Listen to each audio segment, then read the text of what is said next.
further we go in One Piece, the more threatening of villains we get. Not just in their power, but also their personality.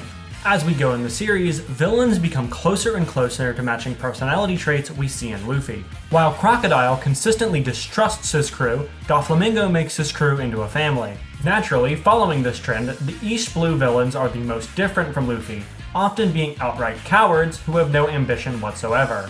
So of course, as we'd expect, these pathetic early villains completely disappear from the series, unlike later villains who tend to stick around to continue accomplishing their goals. Except for one. Aside from Arlong being in Jinbei's flashback and Alvida popping up every now and then.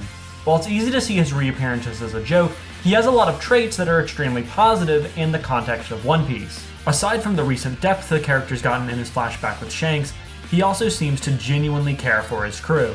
It may not be the positive relationship of the Straw Hats, but it's more honest than the Don Quixote pirates or the Beast pirates. Buggy is also surprisingly brave, being willing to declare he wants to pursue the One Piece while having the sword and sickle of the strongest swordsman in Crocodile at his neck, which is another trait he has over earlier villains, like Doflamingo, who cowered in fear of Kaido, and Crocodile in the same room as him, who hesitate to fulfill their dreams. All the other East Blue villains laugh at Luffy when he says he's going to find the One Piece, but in contrast, Buggy declares that he will first, a conviction that's pushed him to still be relevant even in the final saga.